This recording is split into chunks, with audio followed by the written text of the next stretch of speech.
ஹேமா பாரதி கிட்டக்க சொல்கிறாங்க, இன்னைக்கு சமையலம்மா பர்த்டேக்கு வரணும்னு லக்ஷ்மி என்னை கூப்பிட்டா டாடி அப்படின்னு சொல்கிறாங்க. லக்ஷ்மியோட அப்பா யார் அப்படின்னு எல்லாருக்குமே இன்னைக்கு சமையலம்மா சொல்ல போகிறாங்களா அப்படின்னு சொல்கிறாங்க ஹேமா. அதை கேட்ட உடனே பாரதிக்கு அதிர்ச்சியாக இருக்குது. கண்ணம்மாவும் பாரதியை கிளினிக்கில் போய் பார்த்து பேசுகிறாங்க. நீங்கள் கண்டிப்பாக என்னோட பர்த்டேக்கு வீட்டுக்கு வரணும், வந்தீங்க அப்படின்னா ஹேமா பற்றின ஒரு உண்மையை நான் உங்ககிட்ட சொல்லுவேன் அப்படின்னு சொல்கிறாங்க. அதனால பாரதியும் அங்கே போகிறாரு. அங்கே வச்சு கண்ணம்மா சொல்கிறாங்க, ஹேமாவும் லக்ஷ்மியும் எனக்கு பிறந்த ரெட்டை குழந்தைங்க அப்படின்னு சொல்கிறாங்க. அது எனக்கு ஏற்கனவே தெரியும் அப்படின்னு பாரதி சொல்கிறத கேட்ட உடனே கண்ணம்மாவுக்கு அதிர்ச்சியாக இருக்குது.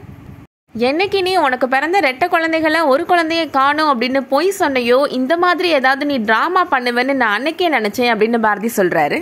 அதை கேட்டதும் கண்ணம்மா கண்கலங்கி நிற்கிறாங்க. அடுத்து என்ன வரப்போகுது அப்படின்றத வெயிட் பண்ணி பார்க்கலாம்.